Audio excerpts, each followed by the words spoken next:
mesdames et messieurs, merci de nous préférer. Bien, c'est la Cour commune qui démarre ainsi depuis le studio François Xavier en Libre-Noumont. Aujourd'hui, nous allons aborder un sujet qui touche de nombreux hommes et femmes, la pression sociale autour de la maternité. Souvent perçue comme une étape incontournable dans la vie d'une femme, également d'un homme, la maternité fait l'objet de nombreuses attentes, tant de la part de la famille, des amis, que de la société en général. Comment concilier son désir personnel avec ses attentes extérieures? Eh bien, c'est la question à laquelle nous allons tenter de répondre avec nos invités qui sont déjà sur ce plateau. À ma gauche, j'ai le psychologue Ephraim Topo. Bonjour. Bonjour, Madame Antonia. Merci d'avoir répondu à notre invitation. C'est moi. D'accord, vous allez apporter votre expertise sur la question. Juste à ma droite, j'ai Monsieur Adebada, il est chroniqueur Jean. Bonjour. Bonjour Antonia, bonjour aux téléspectateurs, surtout téléspectatrices. D'accord, merci d'avoir répondu à notre invitation. Vous allez faire des analyses sociétales sur le sujet du jour. Je vais essayer de glaner dans mon savoir, puisque j'ai plusieurs casquettes, mais je suis chroniqueur. Je vais essayer de défendre la femme autant que je peux. D'accord. La femme tout comme les hommes, n'est-ce pas? Forcément. Ok, juste à côté de vous, nous avons Madame Nadège Hunkpati. Elle est cadre administratif. Bonjour. Juste à côté de vous, Monsieur Adebada, nous avons Madame Hunkpati. Elle est cadre administratif. Bonjour. Bonjour Antonia. Merci d'avoir répondu à notre invitation. C'est tout un plaisir. D'accord. Aujourd'hui, d'accord.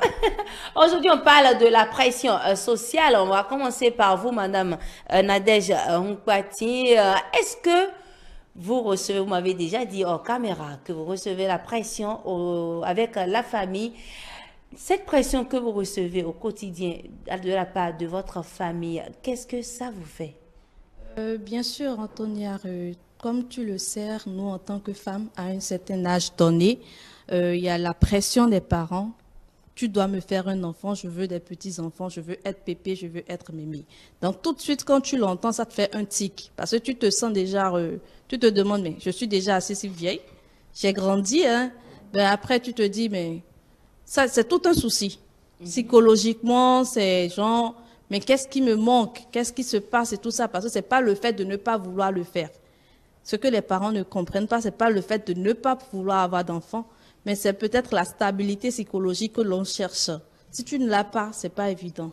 Donc, il y a tout ça, il y a tous ces volets auxquels les parents ne pensent pas, mais pour eux, c'est tout de suite avoir un petit enfant, avoir, par exemple, des petits-fils, quelqu'un pour l'appeler pépé, quelqu'un pour l'appeler mémé, et puis c'est tout un tas de problèmes, voilà. D'accord, vous avez parlé d'aspect psychologique. Vous faites allusion à quoi, par exemple? Déjà, il y a des cas, et toi et moi, nous sommes des femmes. Donc, on a eu à vivre peut-être des situations que tu te dis que tu attends peut-être la bonne personne pour pouvoir le faire. Et comme on le dit dans ma langue, mimon dit non bafo. Donc à l'échec en fait. Voilà, c'est ça. À il faut que tu essaies quand même d'essayer de voir parmi les prétendants que tu as, celui avec qui tu penses que tu pourras rester, jusqu'à la fin de temps et que tu n'auras aucun problème. Chose que les parents n'ont pas vraiment l'habitude d'analyser. Pour eux, c'est avoir des petits-enfants. Avoir des petits-enfants, d'accord. Voilà. Monsieur Ephraim Topol, pourquoi autant de pression sociale autour de la maternité? Pourquoi cette pression est si forte? Merci, Madame Antonia. Oui, pression sociale. Parce que il y a d'abord que les attentes de la société, les attentes sociales ont leur source dans ce que nous pouvons appeler les normes culturelles. Alors, les normes culturelles sont organisées par des règles qui ont codé un peu les comportements acceptables dans la communauté ou bien dans une nation. Et donc, ces normes influence un peu les attentes que la société a vis-à-vis de la femme ou bien de l'homme, si vous voulez. Et je donne par exemple comme attente vis-à-vis de la femme. La femme, par nature, elle est appelée à faire des enfants. C'est un peu comme un devoir pour elle dans la société. Elle est même appelée à faire plusieurs enfants, si nous restons dans notre contexte béninois. Elle est aussi appelée à trouver du travail et elle est appelée à éduquer les enfants. Et vous voyez, tout ça, ça pèse sur la femme, par exemple.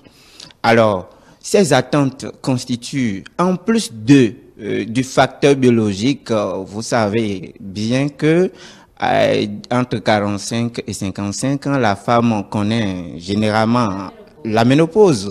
Et donc, il y a ce facteur-là aussi qui s'ajoute aux attentes de la société et qui donne de la pression à la femme. Et il y a des acteurs comme les parents, les amis, les membres de la famille et parfois des amis. Il y a que les médias sociaux aussi, les réseaux sociaux ont leur rôle, ils ont joué assez de rôle dans cette pression sociale vis-à-vis de la femme ou de l'homme en matière de désir de maternité ou de paternité. Alors, lorsqu'il y a cette pression sociale, il y a que parfois la femme n'est pas prête pour des raisons données. Et donc, entre cette pression et ce non-désir, ou bien si vous voulez l'absence de désir, il y a ce que nous appelons des conflits internes qui naissent au niveau de l'individu, si vous voulez, au niveau de la femme, qui ont des conséquences sur sa vie en général. Voilà. On ne va pas parler seulement de la femme, les hommes aussi subissent la pression sociale dès que l'homme à peut-être 30 ans, 35 ans, les parents commencent pas à dire « Waouh, il faut trouver rapidement une femme ». Et certains parents vont même jusqu'à dire « La personne peut être même une folle, il faut amener ». Monsieur Adebana. Mais même 30-35 ans, c'est trop. Hein. Même déjà à partir de 25 ans, quand on estime que vous avez déjà atteint un bon niveau, que vous avez un petit job, on se dit ben, vous devez avoir une copine. Et quand ce n'est pas le cas, ça devient inquiétant. On se dit ben, mon gars, c'est comment? Encore qu'avec l'évolution de la société aujourd'hui, c'est d'autant plus inquiétant qu'on se dit, on espère que ce n'est pas.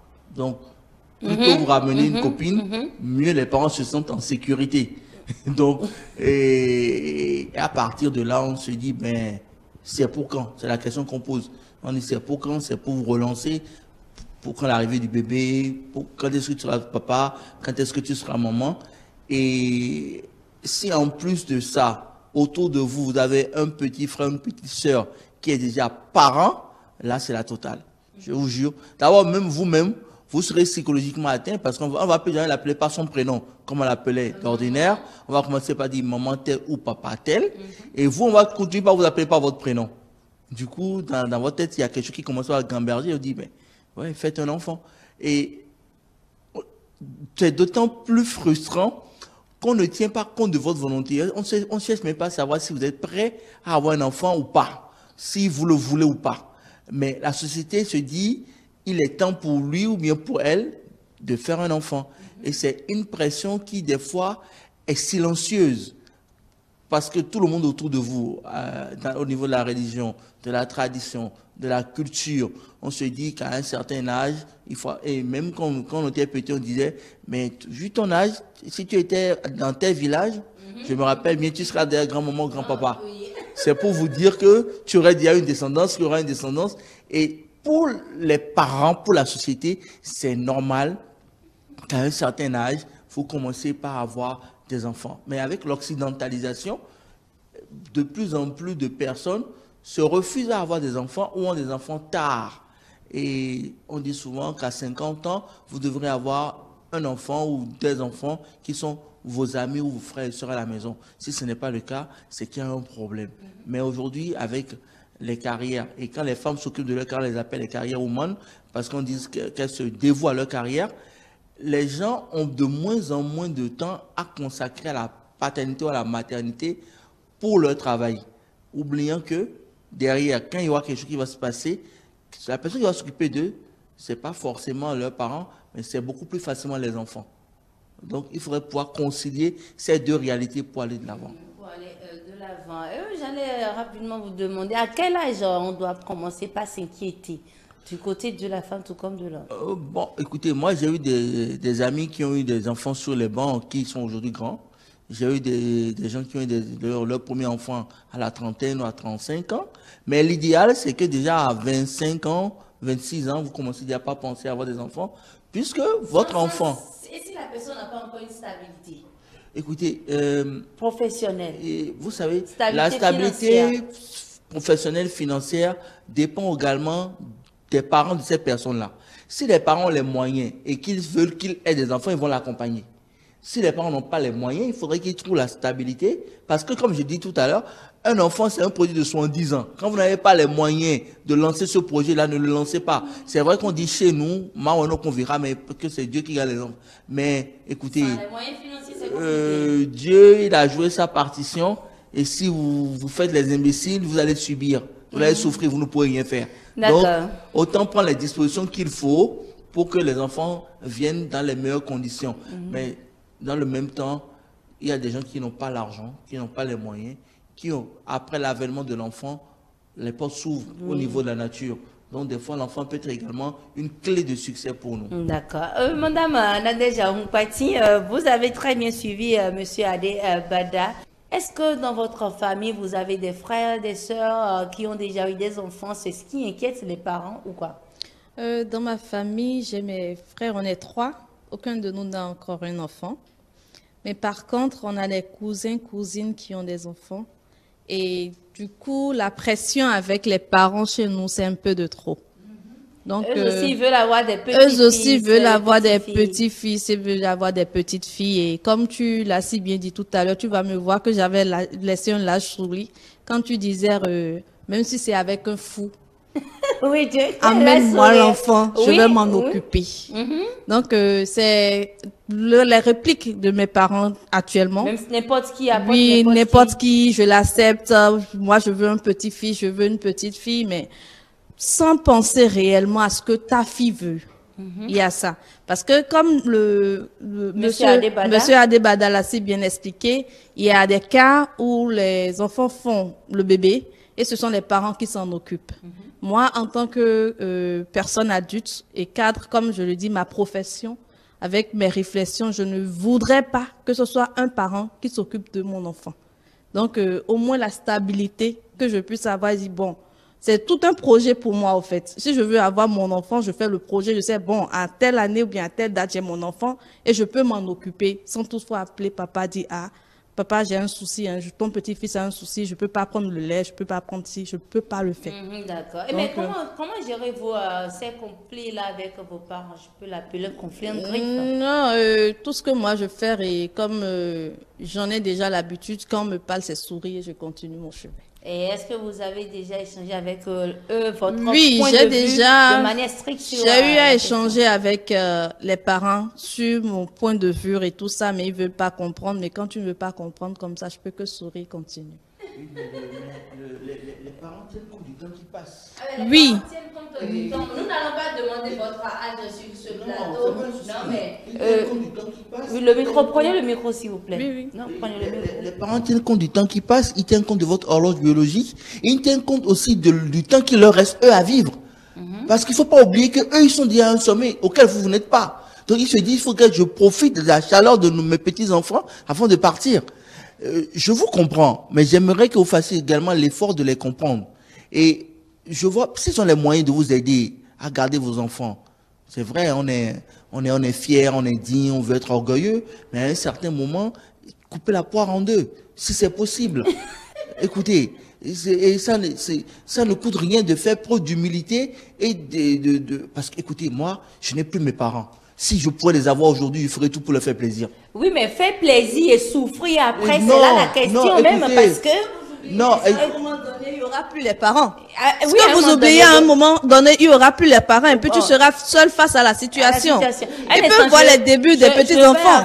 Je vais avoir l'avis de monsieur Ephraim Tokpo. Vous avez bien suivi madame Nadège Humpati qui dit oui, elle explique tout à ses parents, mais ses parents ne veulent pas comprendre et elle sourit simplement et elle se tait. Oui, je l'ai suivi et je souriais aussi quand elle disait ça. Je pense que les parents sont dans leur chemin. Et comme je vous ai dit, il y a l'horloge biologique Il y a aussi que la femme, Madame Vumpati, est une personne instruite. Elle a eu accès à l'éducation et donc ces personnes qui ont accès à l'éducation ont la capacité à un moment donné, ils ont cette capacité de décider, de faire de prendre des décisions individuelles. Vous comprenez? Et donc, elle est en train de faire ce que nous appelons équilibre vie. L'équilibre vie, c'est la recherche entre l'équilibre entre la vie professionnelle et la vie de maternité.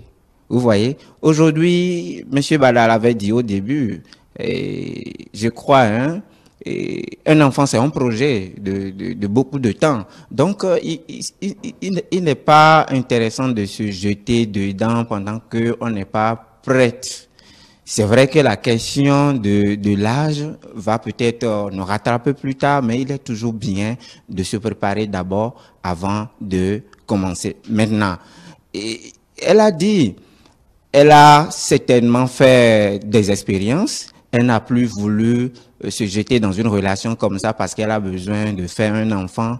Et donc, il y a ce qu'on appelle la recherche du partenaire qui est là, qui est une cause de ce phénomène-là, du non-désir de maternité. Il y a les conditions économiques.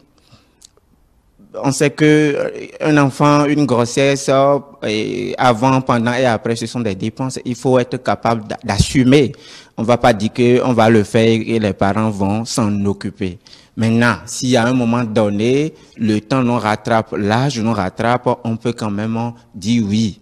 Écoutez, nous allons l'essayer et certainement avec les soutiens de l'environnement, nous allons pouvoir prendre soin de la grossesse et de l'enfant. C'est ce que je peux dire pour le moment. D'accord. Et comment aider une personne, par exemple, qui reçoit la pression quotidienne de la part des parents, également des amis?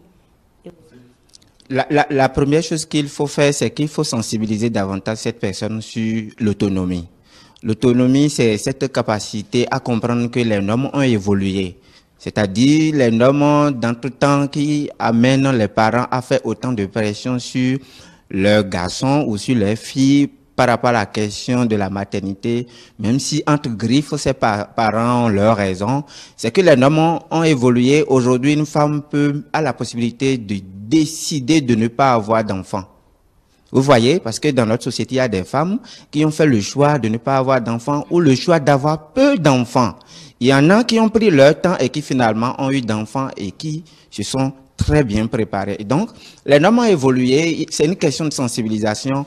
Préparer cette femme, cette personne à pouvoir se défendre vis-à-vis de ses parents ou de son entourage qui lui met la pression. Parce que je vous l'ai dit, la pression sociale est nuisible pour la santé mentale de la personne ou je vais dire de la victime. Monsieur Ade Bada, aujourd'hui on nous dit beaucoup plus que ce sont les mêmes parents qui disent qu'il faut être indépendante financièrement avant de s'engager dans une relation, autonome avant de s'engager dans une relation, avant de parler du mariage par exemple. Et dans le même temps, ce sont les mêmes parents qui mettent la pression et disent il faut avoir d'enfants. Est-ce que ces parents qui nous mettent la pression seront heureux de nous voir ruinés devant leur maison, venir chez eux, demander, quémander tout le temps et dire bon maman, papa, j'ai besoin de ci et ça? Et c'est un dilemme. C'est un dilemme social auquel nous sommes soumis tous les jours parce que on veut une chose et il y a des réalités qui vont à l'encontre de cette chose. Et il y a des parents aujourd'hui qui sont prêts à financer la venue, la naissance et la croissance de leurs petits-enfants. Il y en a qui sont prêts. Ils ont travaillé déjà pour ça. Ils ont anticipé cela. Et ils sont même prêts, dans leur héritage, à laisser une part à ce petit enfant en disant il n'aura pas, il ne va pas manquer de quoi se nourrir pour évoluer ou pour aller à l'école. Ils sont quand même un peu aisés. Oui, écoutez, je vais vous étonner parce qu'il y a même des familles qui ne sont pas aisées, des familles moyennes où le papa est prêt à dire je ne donne pas un héritage à mon fils, mais je donne un héritage à mon petit-fils qui est son fils. Et si ce parent n'a pas d'héritage? Écoutez, l'héritage le plus grand qu'on puisse laisser aux enfants, c'est l'éducation et les valeurs. Et quand vous avez une bonne éducation et que vous avez de bonnes valeurs, vous ne pouvez pas ne pas réussir. Donc, les parents, de par le travail en amont, s'assurent que vous-même, vous produisez de la valeur ajoutée et que cette valeur ajoutée va vous permettre de faire vivre votre progéniture. Maintenant, de plus en plus, aujourd'hui, on a des besoins qui sont tels que on veut le meilleur pour nos enfants, ce qui est normal. Mais le meilleur, il n'est pas à la hauteur de nos revenus. Et ça crée un autre problème. Par exemple, quand Madame Patine parle elle parle de, j'ai pas les moyens et tout, mais elle a un revenu. Mais elle regarde ce revenu, elle voit les besoins par rapport à un enfant, elle l'estime par rapport au rêve qu'elle a pour son enfant. Et quand elle voit, elle se dit non, ce n'est pas encore ça. Mais dans le même temps, il y a cette fille au village qui a peut-être 18, 19 ans, qui est prête à accoucher et qui n'est pas dans les conditions de Nadège. Et ça, c'est encore notre paradoxe. Mais ça fait partie des ambitions de chacun. Non, oui. Non, les parents vont prendre ça comme exemple un jour. Oui. Mais le paradoxe, c'est que ce petit garçon, cette petite fille qui est née, un jour va découvrir la ville à travers un oncle ou une tante et qui va quand même réussir sa vie. Il va réussir sa vie et il va concurrencer avec l'enfant de la citadine qui a pris son temps pour avoir son enfant. Et les parents m'ont dit, vous avez vu, c'est Dieu qui fait son œuvre. Comme quoi, dans la vie, faisons les meilleurs choix qui soient, mais essayons autant faire que se peut de trouver le consensus. Et je pense que le secret pour que tout puisse aller dans notre vie, c'est la communication. Il faut vraiment communiquer avec les parents, il faut communiquer avec soi-même, il faut leur faire comprendre. Moi, par exemple, j'ai dit, avoir des enfants, ça ne me disait rien. Mais aujourd'hui, je remercie ma chère et tendre épouse. Je dis, mais merci parce que sans toi, je ne serais pas arrivé là. Et je remercie aussi les parents qui, à un certain moment, ont mis une pression. Mais si j'ai été pris un peu plus tard, ça me serait beaucoup plus difficile aujourd'hui que ça l'a été en son temps. Vous voyez? Donc, quelque part, essayons de trouver le consensus, comme j'ai dit tout à l'heure, et de communiquer. Je ne dis pas de faire avec le premier venu, mais je dis de faire avec celui-là qui pourrait être acceptable. Parce que il n'y a pas de parfait. il n'y en a pas, dans tous les deux sens, aussi bien chez les hommes que chez les femmes. Il n'y a pas de partenaire parfait. Parce que nous n'avons pas reçu la même éducation, nous ne sommes pas du même monde, mais il y a quand même quelqu'un ou cette femme-là avec qui on pourrait partager l'essentiel et on pourrait être heureux. Encore que le bonheur, c'est une lutte de tous les instants. Nous le construisons ensemble. Il ne tombe pas du ciel. Et ce n'est pas une question de Dieu, hein. C'est une question de nous-mêmes et du travail qu'on fait pour que cela soit. D'accord. Alors, Madame Nadège Mpati, comment cette pression, la pression familiale que vous recevez au quotidien, que ce soit familiale, je dirais simplement la pression sociale que vous recevez au quotidien impacte votre vie quotidiennement? Déjà, et comme je te l'ai dit, ça agit sur ta psychologie. Parce que chaque matin, quand tu te réveilles, c'est que tu prends de l'âge. Donc, à chaque fois, tu te demandes, mais voilà une nouvelle journée qui commence, comment ça va se passer et tout ça. Et puis, bref, tu sors de la maison, on te dit bonne journée et tout ça, là. À mon métier. Ou bien à chaque fin d'année, comme on est déjà en décembre, la prière, c'est que Dieu fera que cette année 2025, tu auras mon petit-fils. Donc, ce sont des trucs psychologiques. Chaque fois quand tu l'entends, tu te dis, mais le vieux me réclame quoi? La maman me réclame quoi? Un petit-fils. Chaque fois quand tu vas au boulot, tu dis, bon, c'est vrai, j'ai fait jusqu'à telle année. J'ai tel âge. Maintenant, comment faire pour satisfaire ce désir? Parce qu'il ne faut pas oublier, c'est vrai qu'on a ces blocus, mais il y a également l'aspect Dieu. Parce que c'est lui qui donne les enfants. Il y en a qui ont cherché, qui n'en ont pas trouvé. Mais tu cherches, tu vas en trouver. Comme on le dit. Donc, moi-même, je peux chercher à en trouver. Mais le partenaire est où?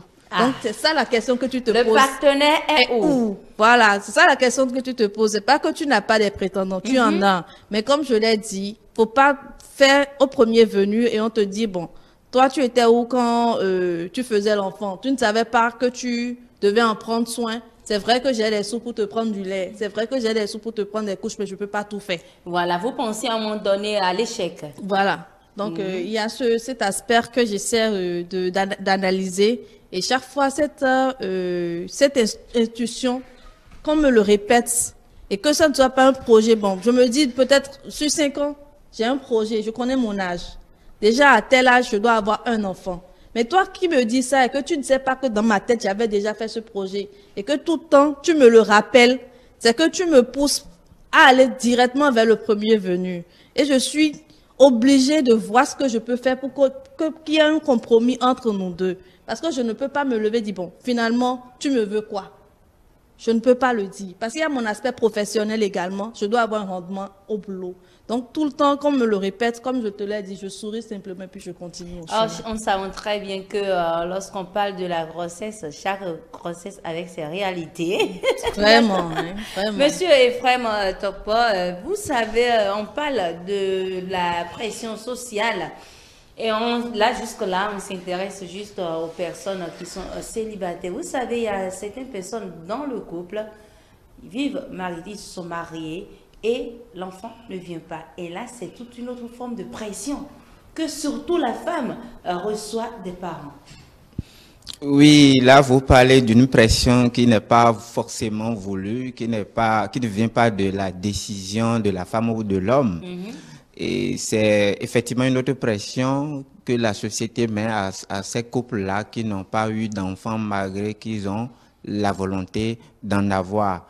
Et je pense que, comme je l'ai dit, il n'est pas intéressant de faire pression à qui que ce soit par rapport à quoi que ce soit. C'est la femme qui est plus attaquée. Voilà, c'est la femme qui est plus attaquée, mais généralement, c'est que l'homme, il se fait que c'est l'homme qui, sur le plan santé reproductive, a des problèmes parce que c'est la femme qu'on envoie souvent aller faire des analyses et 10 ans après, on se rend compte qu'en réalité, c'est au niveau de l'homme que le problème se pose. Donc, oui, les choses ont évolué maintenant, effectivement, les choses ont évolué maintenant, mais pas le passé par rapport aux expériences que nous on a connues dans notre pratique de prise en charge psychologique.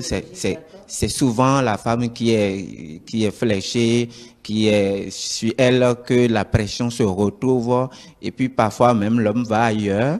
Et ça ne marche pas. Et c'est lorsque la femme va ailleurs qu'elle se rend compte qu'en fait, elle est tombée enceinte et que tout va bien. Mais je veux dire, dans tous les cas, ce n'est pas intéressant de faire la pression. Et c'est pour ça que moi, je suis là. C'est pour rappeler, sensibiliser que ce n'est pas bien de faire la pression sur une personne qui n'a pas de désir ou qui n'a pas trouvé encore un enfant.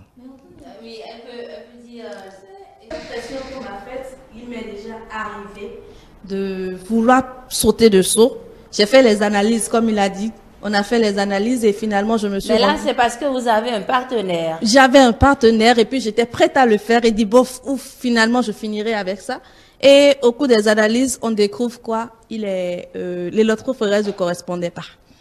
Donc là, c'est encore un autre aspect et comme je l'ai dit, il faut prendre son temps selon moi pour faire les enfants. D'accord. Oui, monsieur Ephraim Tokpo. Donc, si vous me permettez, il est quand même intéressant de parler un peu de pourquoi est-ce qu'une personne peut ne pas avoir de désir de maternité. Et c'est ça qui va nous amener à situer les choses. Madame Mpatin parlait de choix de partenaire. C'est surtout de ça qu'elle a parlé. Donc, le choix de partenaire ou bien un conflit avec un partenaire avec qui on est peut être une cause, peut être un facteur qui nous amène à ne pas avoir de désir.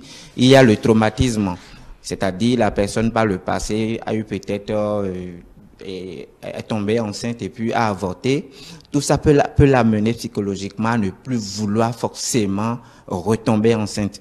Et mieux, peut-être par le passé, elle a connu de mésaventures, elle était tombée enceinte, elle a un enfant à côté.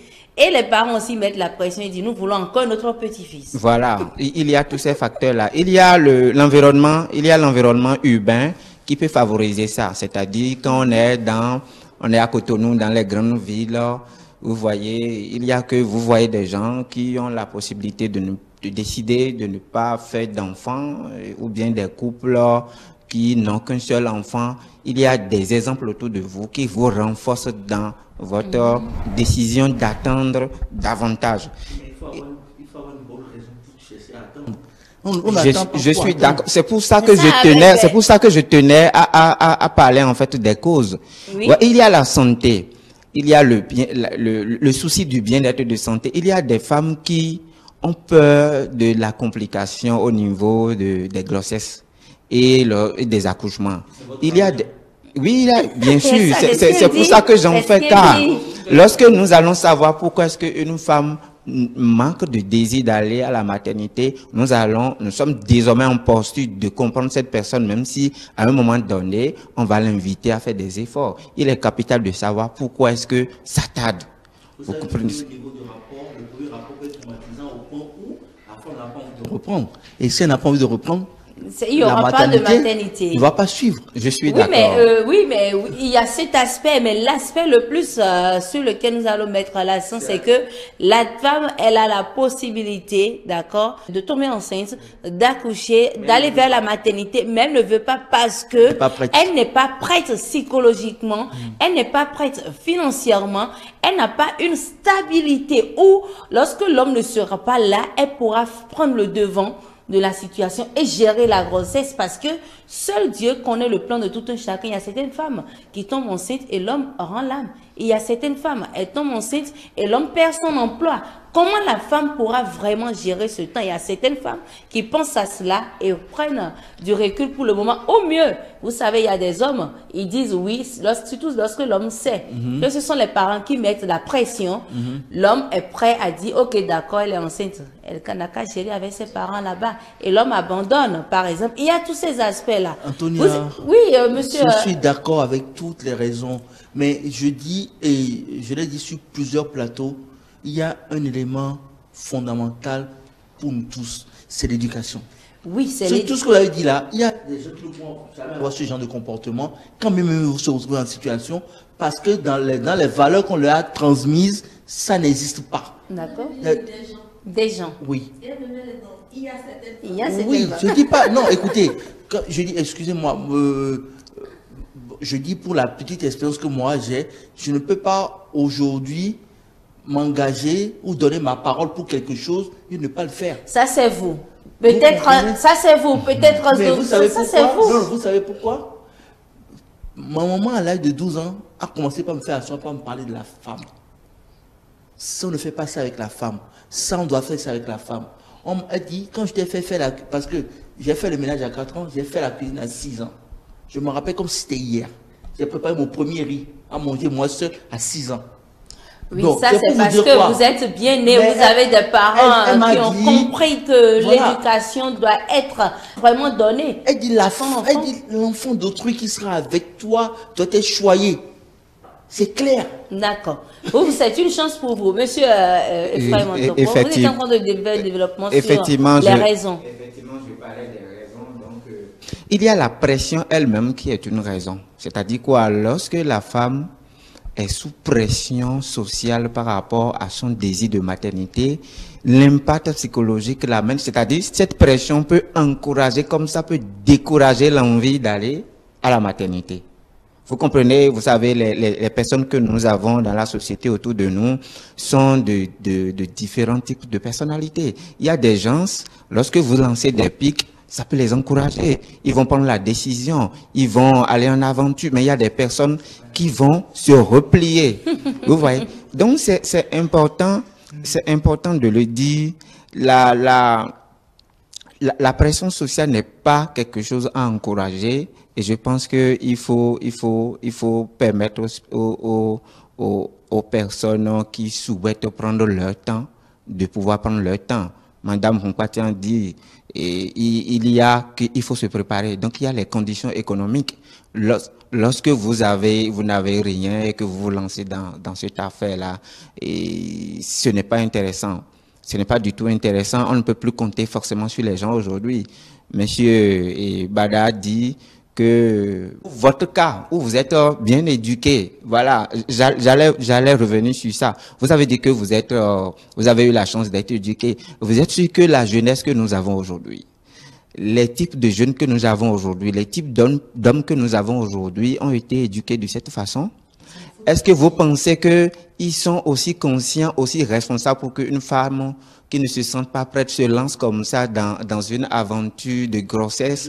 Donc aujourd'hui, nous sommes dans une situation où il est capital pour la femme de prendre son temps, d'opérer un bon choix d'opérer un bon choix de partenaire. Parce que il ne faut pas faire d'enfants pour le faire, il faut faire des enfants, il faut pouvoir les éduquer. Lorsque vous vous retrouvez avec un partenaire qui n'est pas l'idéal, bon, vous l'avez dit, hein, l'idéal n'existe pas, mais il faut quand même faire un choix qui vous convient, un choix qui soit compatible avec votre personnalité, avec votre éducation. Sinon, vous allez vous retrouver dans une famille à dynamique toxique. C'est-à-dire, il y aura toujours de mésententes. Et vous allez vous rendre compte plus tard, lorsque les masques vont tomber, puisque vous êtes allé en aventure, parce qu'on vous a mis la pression, vous allez vous rendre compte que vous n'aimez pas votre partenaire.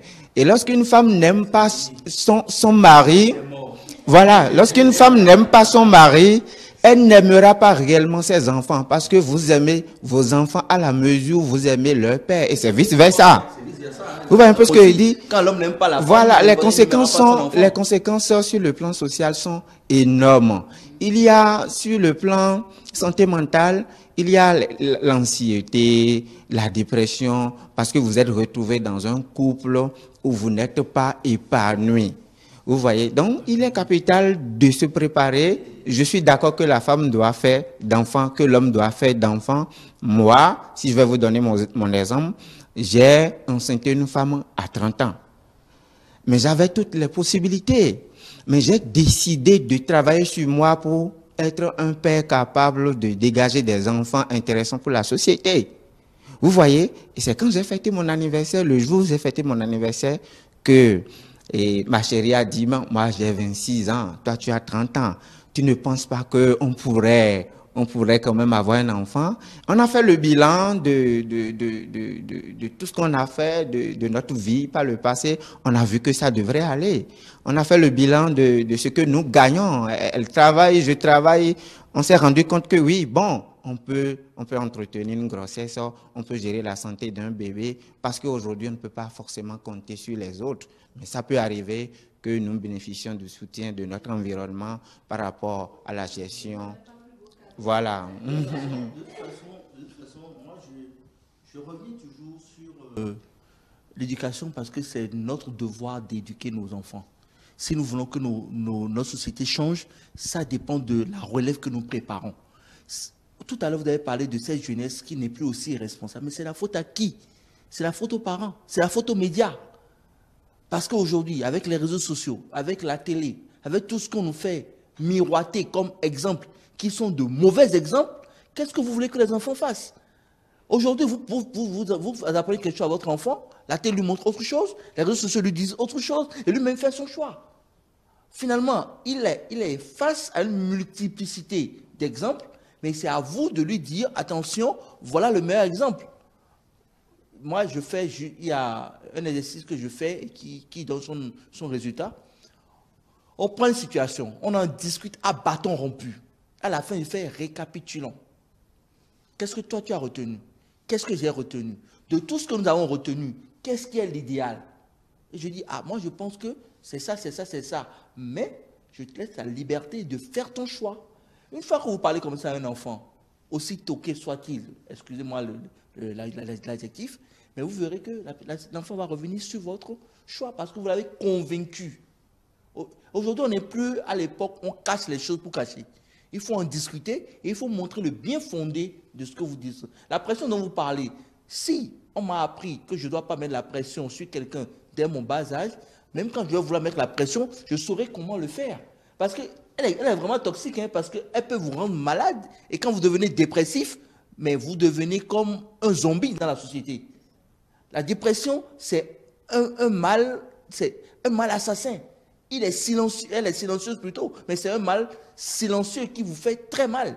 Donc il faut vraiment, comme il a dit tout à l'heure, on doit tout faire pour bannir ce genre de pression pour la femme et pour l'homme, mais dans le même temps, pour montrer que avoir des enfants, ça nécessite un certain nombre de conditions, mais c'est aussi lié au facteur temps. J'ai tellement pris du plaisir pour assurer votre explication tout à l'heure. Ça m'a emporté en fait. Nadège Nkwati, vous avez très bien suivi monsieur Adebada tout à l'heure lorsqu'il expliquait, il dit oui, l'éducation est importante, mais les parents ne doivent pas mettre la pression à qui que ce soit. Mais est-ce que vous pensez à un moment donné que l'âge évolue aussi? Si, je l'ai dit tout à l'heure, l'âge évolue. Et ce n'est pas que je n'y pense pas, mais j'aurais préféré qu'on me mette moins la pression. Parce que c'est un truc de vie, c'est un projet que je devrais faire moi-même et non qu'on me dise tu dois. Donc voilà. Mais ils veulent aussi être pépé, mémé. Oui, ils veulent être pépé, mémé, je comprends. L'âge aussi évolue de leur côté, mais ils finiront pas être pépé, mémé. Oui. Laissez-moi juste dans mon projet, puis vous verrez. Mais vous savez que Quand le mois est arrivé, oui, c'est vrai qu'on ne prévoit pas. le jour ni l'heure. Mais il en faut de soi pour moi-même, donc on ne sait pas. Donc laissez-moi dans mon projet. oui, mais dans le même temps, vous savez, il y a des femmes, je parlerai des femmes, et également des hommes les femmes qui ont tellement plusieurs partenaires, ça inquiète les parents. Également les hommes qui ont plusieurs partenaires, ça inquiète les parents aussi. Et ils se disent, mais si mon enfant faisait un choix et me donnait des enfants, cela aurait été mieux, par exemple. Ça c'est vrai. Et déjà, avoir plusieurs partenaires, c'est pas une bonne chose, comme on peut le dire. Tu peux chercher dedans et choisir pour toi. Comment chercher dedans? Il va me comprendre. Mais monsieur Anne Malaki me donne la main. Attends, comment chercher dedans?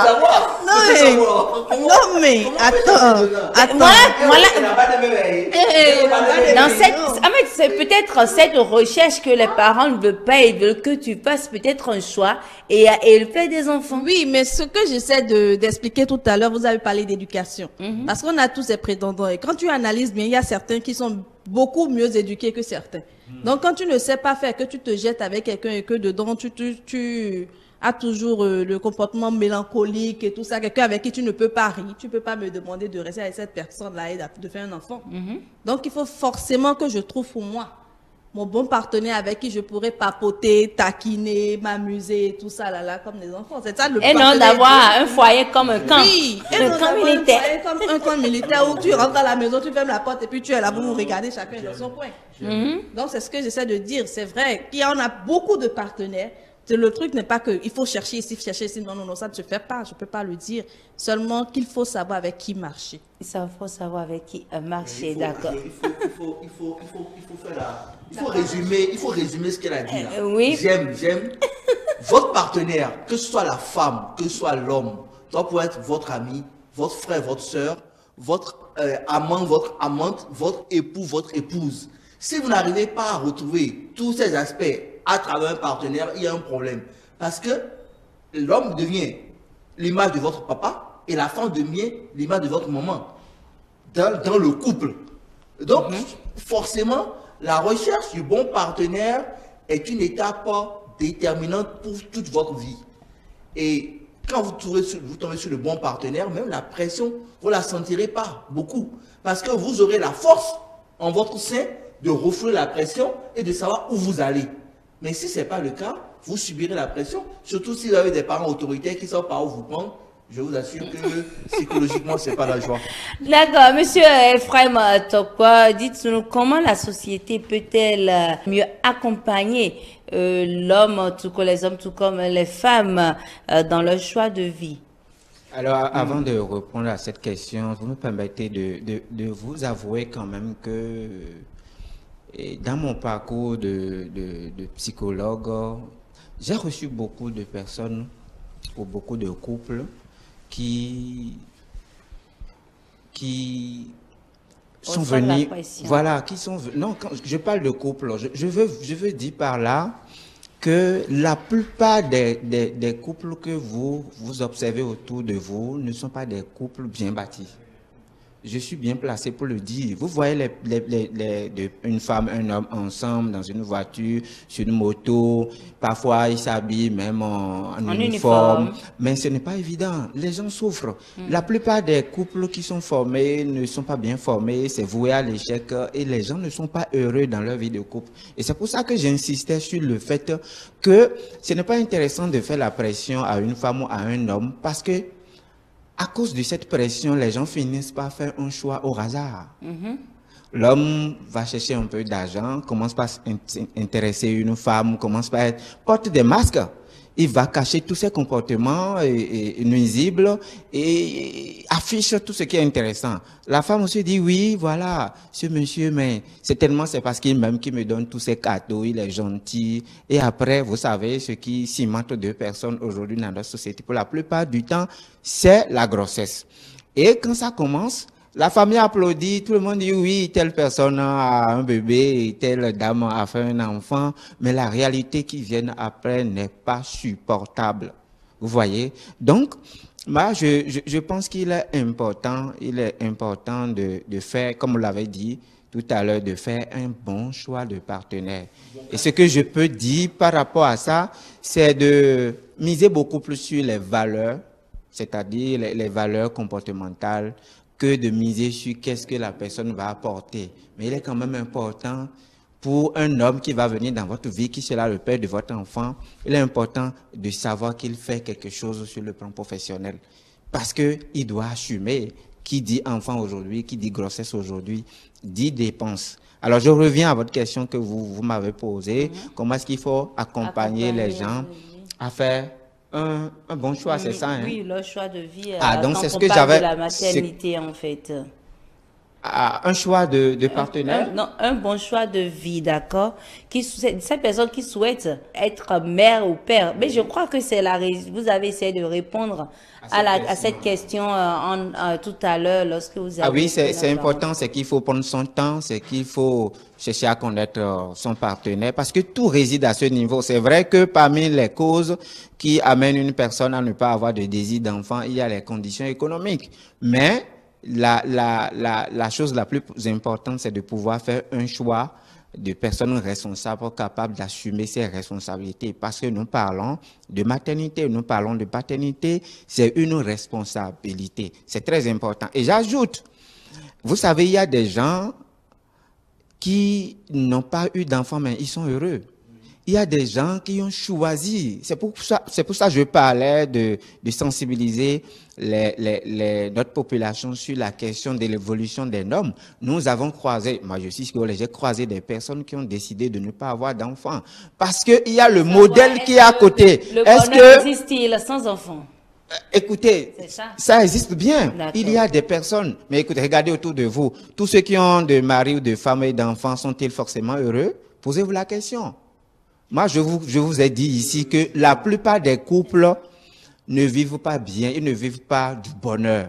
Et donc, peu de personnes dans leur vie de couple vivent réellement vivent réellement le bonheur. Ils sont vraiment épanouis dans leur vie de couple. Je sais de quoi je parle. Et donc, au vu de tout ça, il y a des personnes qui choisissent délibérément de ne pas aller au mariage, délibérément de ne pas avoir des enfants, et ils sont heureux. Mais ce n'est pas facile parce qu'il va falloir défier les normes culturelles, les normes de notre société. Donc, les normes évoluent, il faut cesser de mettre la pression aux femmes et aux hommes. Il faut plutôt les accompagner progressivement. Madame Rompati a dit, elle avait son projet, elle savait que dans telle année, elle va certainement faire son enfant. Elle était en train de planifier, en train d'observer dans la masse qui pourrait être l'élu qui va faire, en fait, qui sera intéressant pour ses enfants, parce qu'en fait, il vaut mieux faire un bon choix de partenaire que de vouloir une femme exceptionnelle. C'est-à-dire, il faut choisir une femme qui va donner une bonne éducation, telle que M. Bala disait au début, il parlait d'éducation, une femme qui va donner une bonne éducation à vos enfants qu'une femme extraordinaire qui frappe à l'œil. Il vaut mieux choisir un homme qui va accompagner, qui sera un père et un papa à la fois. On est d'accord, qui sera présent dans la vie des enfants et dans la vie de sa femme aussi. Il y a des couples, pendant que, une fois que les enfants sont là, papa se braque sur l'avenir des enfants et oublie madame. Bonjour les problèmes, bonjour et les soucis, bonjour la dépression. Vous voyez? Oui, monsieur Adebada. Il y a également des couples où il n'y a pas d'entente, où peut-être le monsieur n'a pas voulu avoir des enfants, la femme a eu une grossesse, s'est imposée à lui. Mais forcément, le résultat est désastreux au bout de compte. C'est dire que nous disons tous la même chose. Le choix du partenaire et l'entente. Entendez-vous sur un certain nombre de choses. Quand le gars dit « je ne veux pas des enfants », ne lui impose pas des enfants. Quand la go dit, je ne suis pas prête, ne la force pas. Quand vous forcez, les résultats sont là. Parce que, il a dit quelque chose tout à l'heure, M. Toko, il a dit quelque chose tout à l'heure qui est primordial. Si je n'aime pas mon partenaire, je ne pourrai pas aimer les enfants qui sont sortis de cette union-là. C'est très important. Et si on ne nous s'entend pas sur un certain nombre de choses, personne n'aime qu'on lui impose quelque chose que lui n'a pas choisi délibérément. C'est ça. C'est-à-dire, c'est du genre, bon, on m'a dit de faire, donc je vais faire. Mais on fait vaille que vaille. On ne le fait pas avec amour.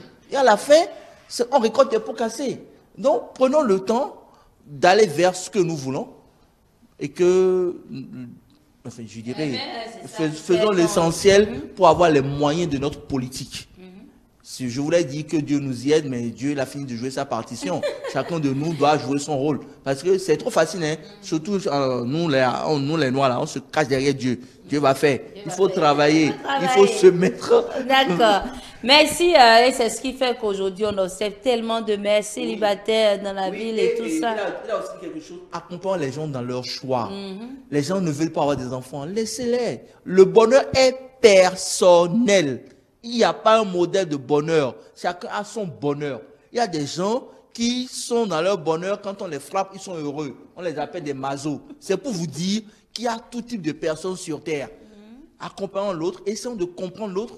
Pourquoi on voulait forcément imposer notre point de vue? On peut l'amener à rentrer dans un canevas et nous comprendre. Mais on ne peut pas lui dire, parce que toi, tu ne veux pas que ce soit noir, alors que chez nous, on est noir, il faut que... Non. Il faut éviter ça. Merci à vous, M. Adé. Nadège Ronkwati, un message à l'endroit des personnes qui subissent des pressions comme vous.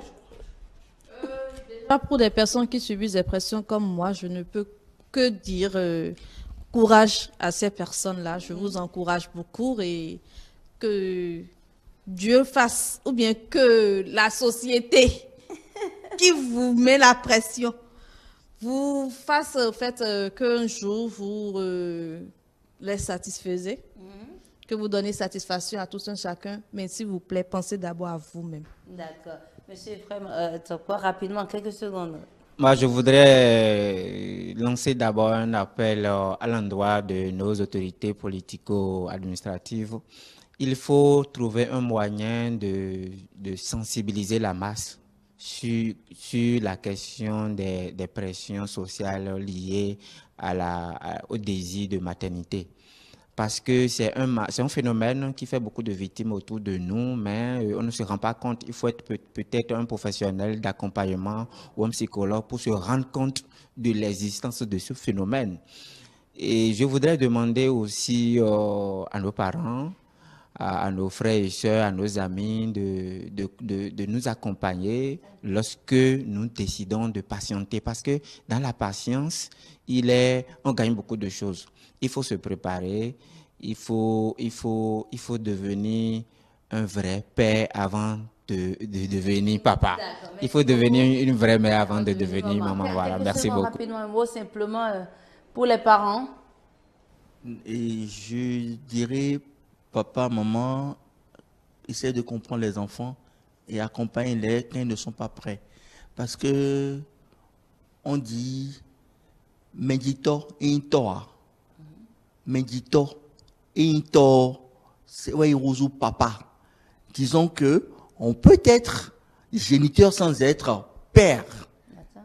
Et pour qu'on soit vraiment père ou qu'on soit vraiment mère et non génitrice ou géniteur, il faudrait qu'on ait la possibilité de faire un choix délibéré pour assurer notre bonheur. Parce que le bonheur est personnel.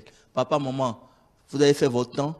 Aidez-nous à être heureux pour que vous soyez aussi heureux. D'accord. Merci à vous. Merci à tout un chacun de vous pour vos apports. Nous arrivons au thème de cette émission qui a exploré les multiples facettes de la pression sociale autour de la maternité. Grâce au témoignage de Nadège Ronkwati, cadre administratif, aux explications du psychologue Ephraim Tokbo et aux analyses de M. Adé Bada, chroniqueur Jean, nous avons pu pu mieux comprendre les enjeux de cette question. La maternité, loin d'être un simple choix personnel, est souvent influencée par un ensemble de facteurs sociaux, culturels et familiaux. Il est essentiel de rappeler que chaque femme ou chaque homme est unique et que son parcours de vie lui appartient. Il est donc important de s'écouter, de faire les choix éclairés et de ne pas céder la pression extérieure. Surtout la communication, la compréhension. Oui, chers parents, vous voulez avoir des petits-enfants, mais sachez bien communiquer avec votre enfant. Soyez rassurés que votre enfant, votre fille ou votre fils a fait le bon choix de partenaire.